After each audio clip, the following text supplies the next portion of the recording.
Amen. Alléluia, alléluia. Amen. On bénit encore une fois notre Dieu. Amen. On bénit encore une fois le nom de l'Éternel ce soir. Dieu est bon, bien-aimé. Dieu est merveilleux, bien-aimé. Voilà qui nous a fait grâce de venir encore une fois dans sa présence aujourd'hui. Amen. Il nous a fait grâce. Et c'est pourquoi nous allons remettre ces moments. Nous allons remettre cette parole entre les mains de Dieu. Éternel, prends les contrôles. Prends le contrôle de toutes choses en ces lieux. Laisse que ton esprit prenne le contrôle de toutes choses en ces lieux. Que ton esprit nous visite, ô Seigneur de gloire. Que ton esprit nous imprègne de sa présence en ces lieux. Et que ton esprit touche nos cœurs. Que ton esprit vienne, ô Dieu de gloire, nous parler à nos âmes. Que ton esprit, Seigneur de gloire, apporte la restauration. Que ton esprit apporte la délivrance dans nos vies. Que ton esprit apporte la guérison dans nos âmes qui sont meurtries. Et que ton esprit nous enseigne de ta part. Que mes paroles s'effacent complètement. Que mes pensées s'effacent complètement. Que moi je m'efface complètement. Et que toi seul que tu puisses prendre le contrôle. Que tu puisses prendre le devant. Je le dis, je le déclare au nom puissant et précieux de Jésus-Christ. Amen, amen. Amen. Amen, bien-aimés dans les Seigneurs. Amen. C'est toujours une joie. Amen. Amen. De nous retrouver dans la présence de Dieu. Toujours une joie. Amen. Moi, je suis toujours dans la joie quand on me dit, allons dans la maison de l'Éternel. Amen. Et la parole de Dieu me dit que la joie de l'Éternel est ma force. Amen, bien-aimé. Amen. Aujourd'hui, laisse que la joie de l'Éternel soit ta force. Amen. Quel que soit ce que tu traverses, bien-aimé. Mais dis-toi que la joie de l'Éternel est ma force. La joie de l'Éternel est mon soutien. Amen, bien-aimé. Amen. Parce qu'il n'y a que Dieu qui est le soutien. Il n'y a que Dieu qui est le secours. Bien-aimé, on nous a parlé dernièrement du secours du soir, bien-aimé. Il n'y a que la joie de l'Éternel qui peut apporter les secours dans nos vies. Amen. Qui peut amener les secours du soir dans nos vies. Amen. Quand tu sens que tout ne va pas. Quand tu sens que tu es à la fin. Quand tu sens que c'est fini, je ne peux plus rien faire. Mais laisse-moi te dire que le diable n'est qu'un menteur. Laisse-moi te dire que Jésus-Christ est là. Et il viendra à ton secours, bien-aimé. Aujourd'hui, nous allons parler de la grâce. La grâce qui nous maintient. La grâce de Dieu qui nous maintient dans sa présence, bien-aimé. Je bénis le Seigneur parce que toi et moi, c'est la grâce du Seigneur qui nous a menés ici.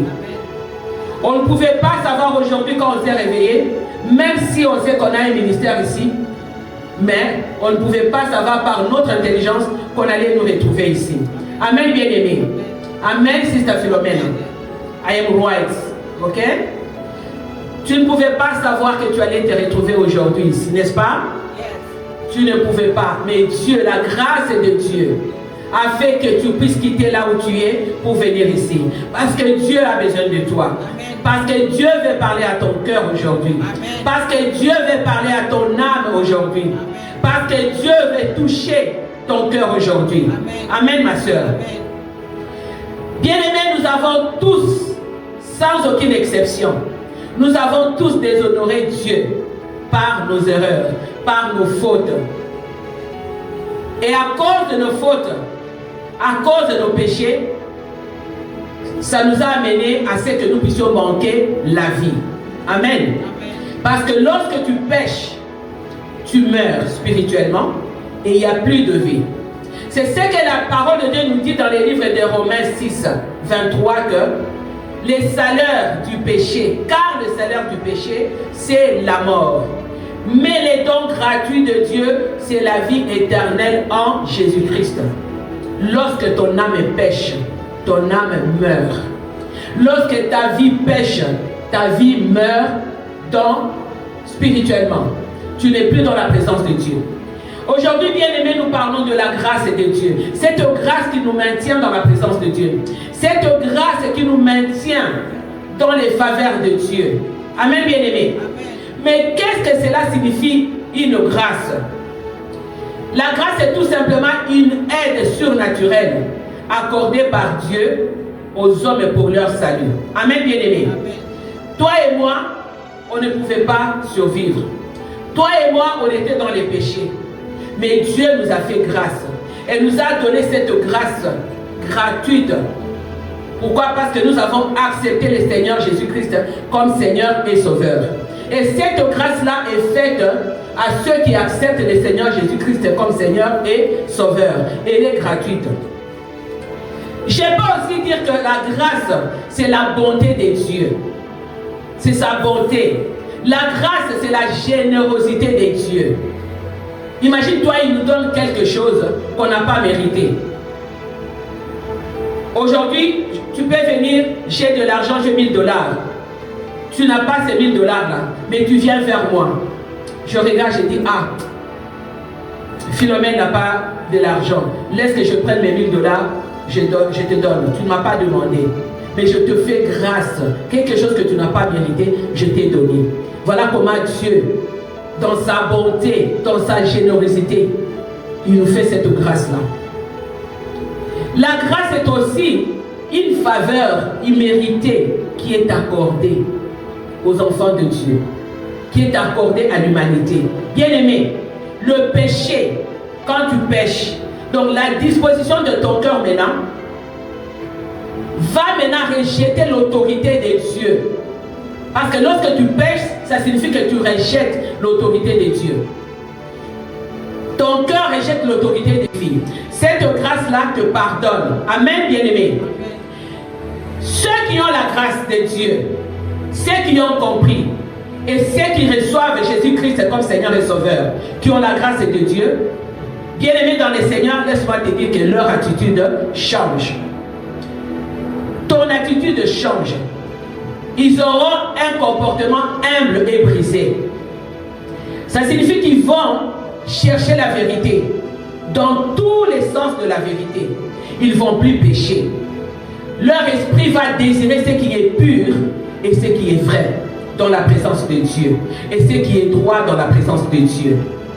La grâce de Dieu pour la personne qui a accepté Jésus-Christ comme Seigneur et Sauveur va changer son caractère, va changer son comportement, va changer sa façon même de s'habiller, sa façon même de parler, sa façon même d'être. C'est ça la grâce. Quand Dieu te fait grâce, comme il avait fait grâce à Paul. Tout le monde connaît l'histoire de Paul. Paul était un persécuteur. Paul allait persécuter les enfants de Dieu. Mais lorsque la grâce de Dieu est venue dans la vie de Paul, Paul avait complètement changé.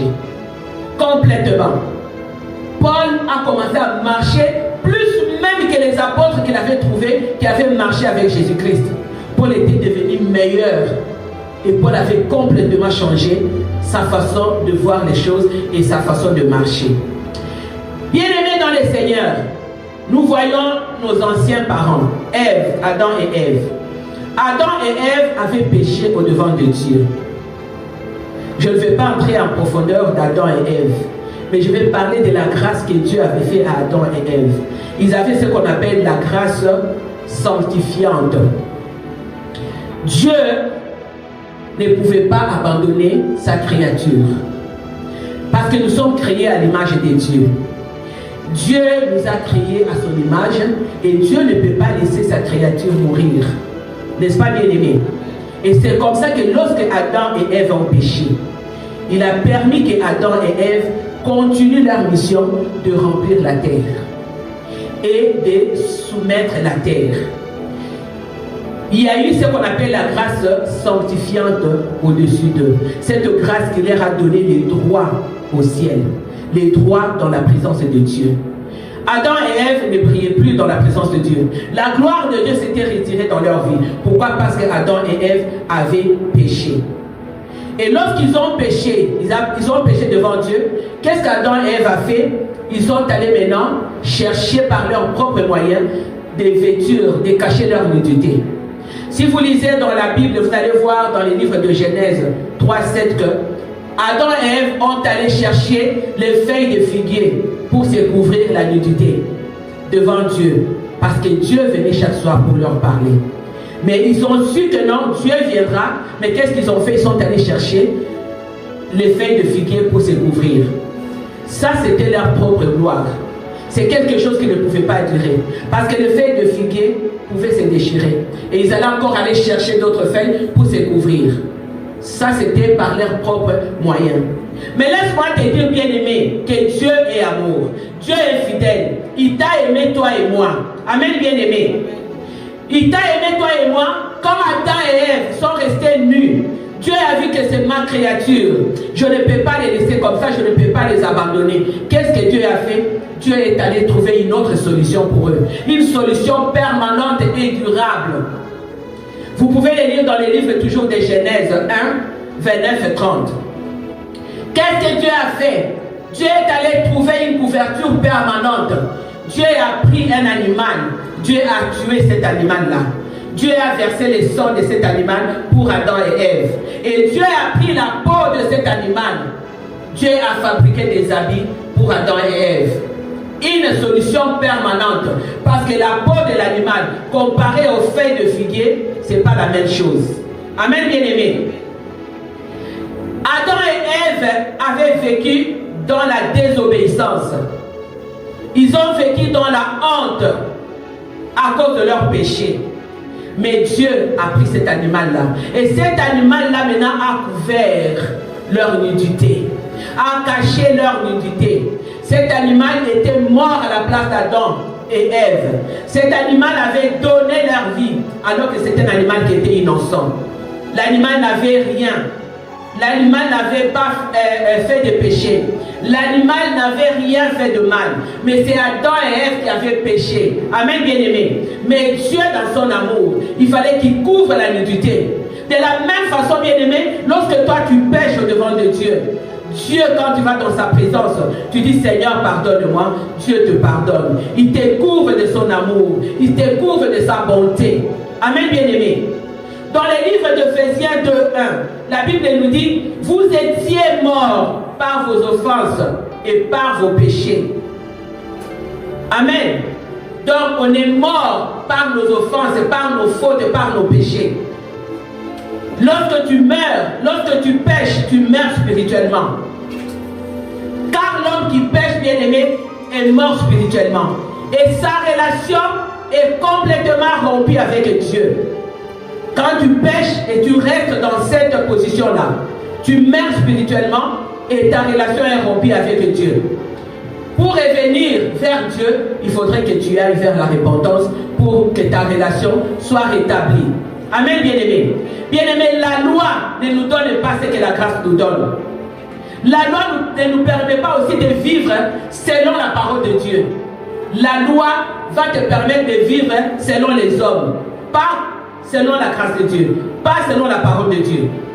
Voilà pourquoi Dieu avait tué cet animal-là pour essayer de couvrir la nudité d'Adam et Ève. C'est pourquoi la Bible nous dit ceci, on doit renoncer aux convoitises mondaines. La mort spirituelle, bien-aimée, ne permet pas à l'homme de faire le bien.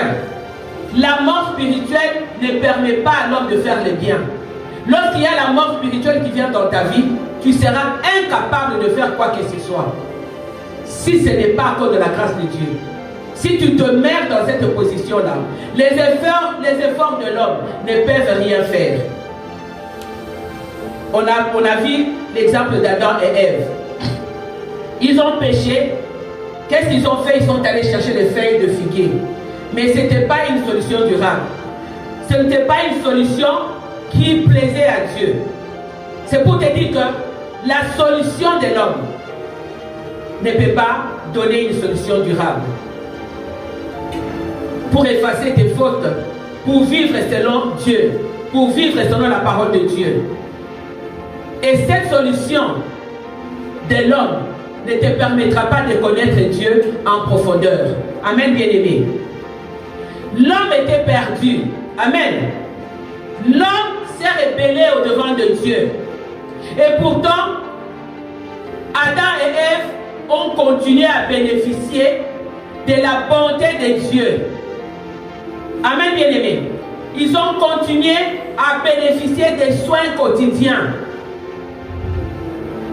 Pourquoi? Parce que la Bible nous dit qu'il fait lever le soleil sur les bons et sur le méchant.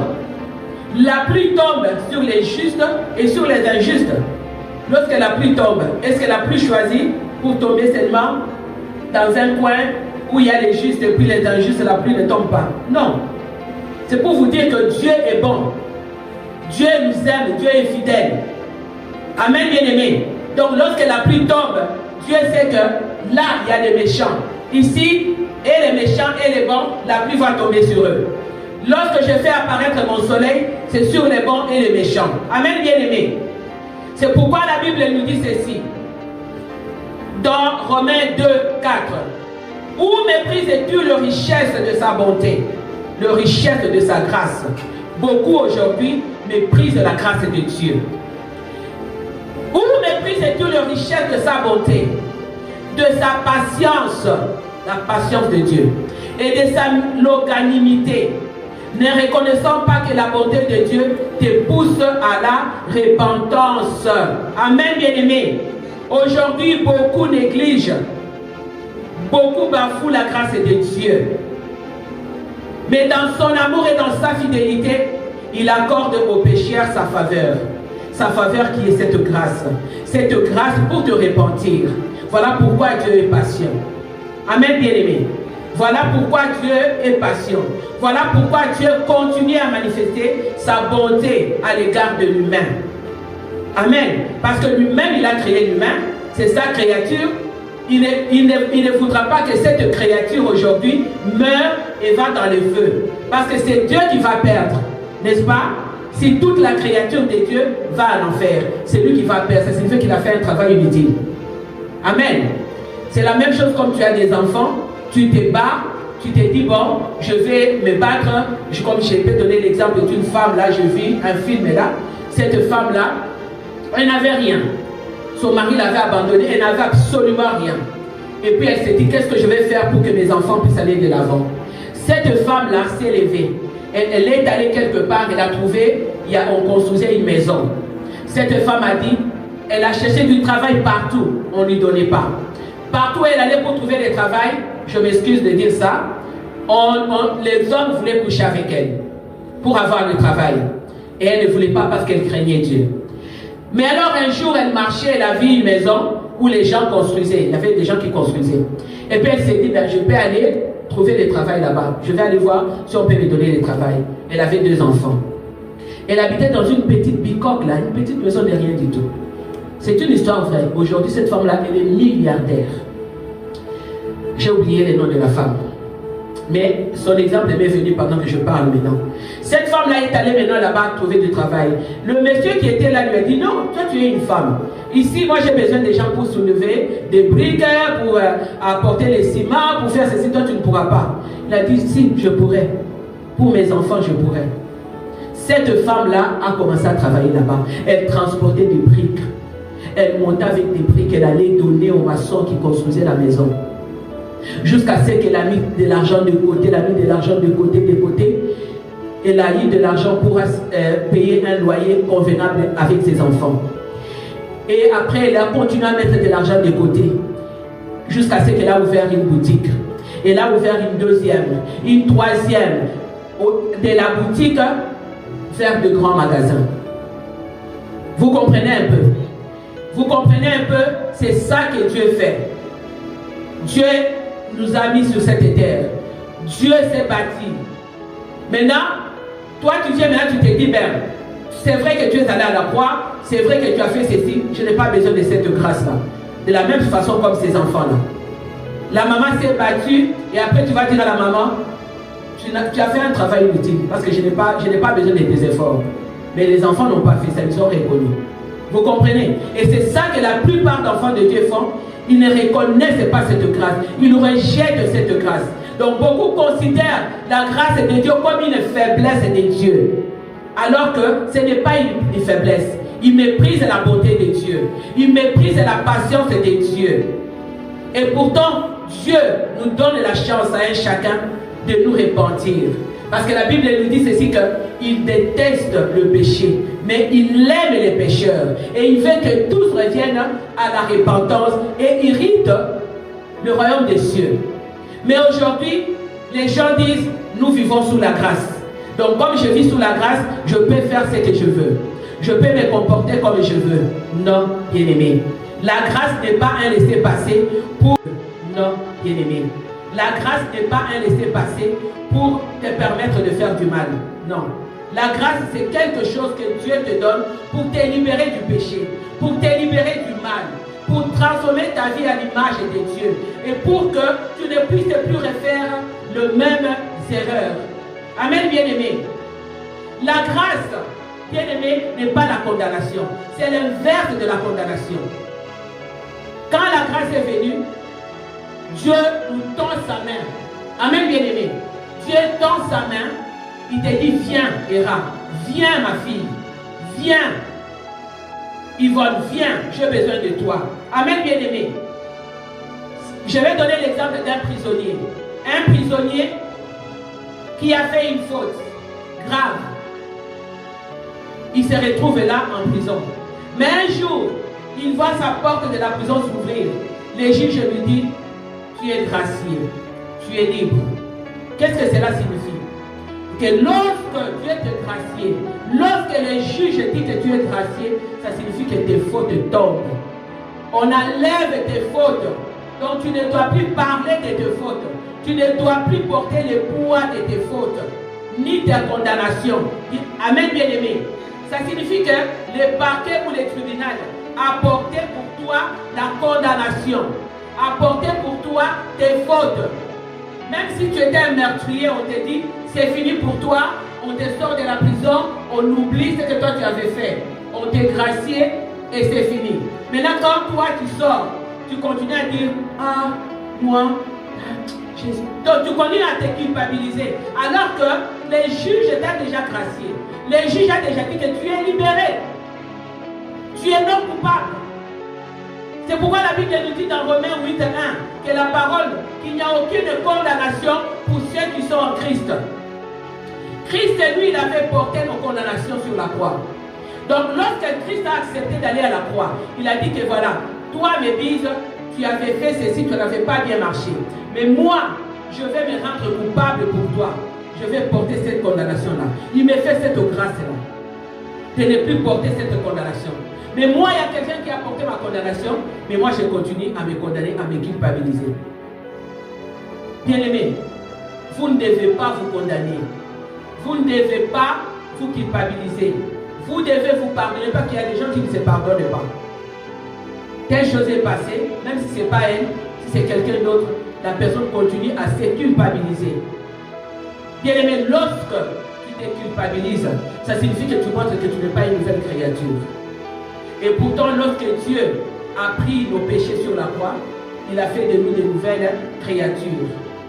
Donc tu ne dois plus te lamenter, tu ne dois plus porter tes fautes, tu ne dois plus te culpabiliser. Parce que lorsque tu te culpabilises, ça signifie que tu te gardes captif. Je vous ai donné l'exemple du prisonnier. Les prisonniers, on lui a dit c'est fini, tu es gracié, tu dois sortir de la prison, mais il continue à dire mais non. Mais moi j'avais volé, mais moi j'avais fait ceci, mais moi j'avais fait cela. Ça signifie que tu veux rester captif, tu veux rester en prison. Et pourtant les juges t'ont déjà gracié. Amen, bien-aimé. La véritable repentance, bien-aimé, attire la grâce de Dieu. Et lorsque la grâce de Dieu vient dans nos vies, elle n'est pas discriminatoire. Donc la grâce de Dieu est venue sur toute personne, sur toute tribu, sur toute nation. Dieu n'a pas dit que moi, je vais seulement sauver telle catégorie. Je vais seulement sauver, par exemple, le Canada. Je ne vais pas sauver le monde entier. Mais la grâce de Dieu est venue pour tout le monde. La grâce de Dieu est venue pour toutes les tribus, pour toutes les religions. Quelle que soit la forme de ta couleur, la grâce de Dieu est venue pour tout le monde. Pour les prostituées, pour les voleurs, pour les drogués, pour les meurtriers, pour les menteurs, la grâce de Dieu est venue pour tout le monde. Et c'est là où intervient maintenant la croix de Jésus. Bien-aimé, à la croix, Dieu s'est fait chair. Comme je vous ai parlé d'Adam. Lorsque Adam et Ève ont péché, qu'est-ce que Dieu a fait? Il ne pouvait pas les abandonner. Dieu a pris un animal, il l'a tué. Et cet animal avait porté toutes les fautes d'Adam et Ève. Et c'est comme ça aussi Dieu, en regardant l'humanité qui avait péché, en regardant l'humanité qui s'était rébellée contre lui, qu'est-ce que Dieu a fait? Dieu a dit, je ne peux pas les abandonner. Qu'est-ce que je fais? Il s'est fait chair en la personne de Jésus-Christ. Il est allé à la croix. Jésus-Christ a payé nos fautes. Jésus-Christ a porté nos erreurs. Jésus-Christ a payé les prix de nos fautes et de nos péchés. Il s'est fait agneau sur la croix. Il s'est donné pour l'humanité. Et Jésus-Christ représente la justice divine pour l'humanité bien-aimée. Il a subi la condamnation que toi et moi, on devait subir. Il nous a fait cette grâce-là. Il est allé à la croix pour te sauver. Amen, bien-aimé. Pour couvrir ta nudité. Voilà ce que Jésus-Christ a fait. Dieu nous pardonne à cause de sa grâce. Amen, bien-aimé. S'il n'y avait pas cette grâce-là, Dieu n'allait pas nous pardonner. Et la grâce, bien-aimé, nous relève. La grâce nous restaure dans la présence de Dieu. Et la grâce nous amène vers la voie de la repentance. Et c'est cette voie de la repentance, bien-aimé, la voie de la communion, de la foi en Dieu, qui nous amène dans la présence de Dieu. Peu importe, bien-aimé, tes erreurs, peu importe tes fautes, peu importe ta vie passée, il y a de chèques que Dieu, il y a de chèques de fautes que Dieu ne peut pas pardonner. Dieu pardonne tout. Amen, bien-aimé. Tu vas te dire, bon, moi, ma vie passée, c'était comme ça, j'avais vécu comme ça, j'étais comme ça. Les hommes, peut-être, peuvent continuer à te juger comme ça. Parce que les hommes, eux, ils gardent, Dieu n'allait pas nous pardonner. Et la grâce, bien-aimée, nous relève. La grâce nous restaure dans la présence de Dieu. Et la grâce nous amène vers la voie de la repentance. Et c'est cette voie de la repentance, bien-aimée, la voie de la communion, de la foi en Dieu, qui nous amène dans la présence de Dieu. Peu importe, bien-aimé, tes erreurs, peu importe tes fautes, peu importe ta vie passée, il y a de chèques que Dieu, il y a de chèques de fautes que Dieu ne peut pas pardonner. Dieu pardonne tout. Amen, bien-aimé. Tu vas te dire, bon, moi, ma vie passée, c'était comme ça, j'avais vécu comme ça, j'étais comme ça. Les hommes, peut-être, peuvent continuer à te juger comme ça. Parce que les hommes, eux, ils gardent toujours des souvenirs. Mais Dieu ne garde pas les souvenirs de nos fautes. Quel que soit ce que toi, tu avais fait dans le passé, quelle que soit la vie que tu éprouves, les difficultés que tu éprouves dans la vie, dis-toi que j'appartiens à Dieu. Dis-toi que Dieu va me donner un nouveau départ. Dieu m'offre une nouvelle vie par sa grâce, par la mort de Christ. Amen, bien-aimé. Lorsque tu es sous la grâce de Dieu, tu acceptes que ce que j'avais fait, mes erreurs que j'avais faites, je les corrige sous la grâce de Dieu, que je ne veux plus revenir dans les mêmes erreurs. Je vais prendre l'exemple du fils prodigue. Qu'est-ce que le fils prodigue avait fait? Le fils prodigue est parti de la maison de son père. Amen, bien-aimé. Il croyait bien faire, n'est-ce pas? Il croyait aller trouver une vie meilleure. C'est ce que nous faisons. Lorsque nous voyons que les choses ne fonctionnent pas, les choses ne marchent plus, on trouve maintenant d'autres solutions. Comme Adam et Ève. Lorsqu'ils se sont retrouvés nus dans la présence de Dieu, ils sont allés chercher les feuilles de figuier. Mais ce n'était pas une bonne solution dans la présence de Dieu. C'est ce que le fils prodigue a fait. Il a quitté la maison de son père. Il est parti. Mais lorsqu'il est parti, il s'est retrouvé à manger même la nourriture de cochon. Et il s'est souvenu que dans la maison de mon père, la maison de mon père que j'ai laissée là-bas, il y a les richesses, il y a tout. Amen, bien-aimé. Et le fils prodigue avait décidé de retourner maintenant vers son père. Mais lorsqu'il a retourné vers son père, en chemin, il avait peur. Il se disait, je suis parti de la maison de mon père, peut-être que mon père ne me recevra pas. Peut-être que mon père va me juger. Peut-être que mon père va faire ceci, cela. Bien-aimé, lorsque le fils prodigue est arrivé chez son père, qu'est-ce que son père a fait? Son père avait ouvert ses bras. Son père avait accepté son fils. Il avait même fait une grande fête. Amen, bien-aimé. C'est ce qui arrive pour nous aussi, bien-aimés. Lorsque tu te retrouves quelque part dans le mal et tu te souviens que la vie que je mène n'est pas une vie conforme à la volonté de Dieu, retourne vers le Seigneur, bien-aimé. Et nous devons éviter de vivre sous le poids de la condamnation, sous le poids de nos péchés. Parce que Dieu nous a déjà restaurés. Parce que Dieu nous a déjà relevés par sa grâce. Quel que soit ce que tu traverses, quel que soit ce qui te fait mal, quel que soit ce qui te dérange, aujourd'hui, sache que la grâce de Dieu te maintient dans sa présence. La grâce de Dieu te sauve. La grâce de Dieu va te restaurer. La grâce de Dieu va te relever. Amen, bien-aimé.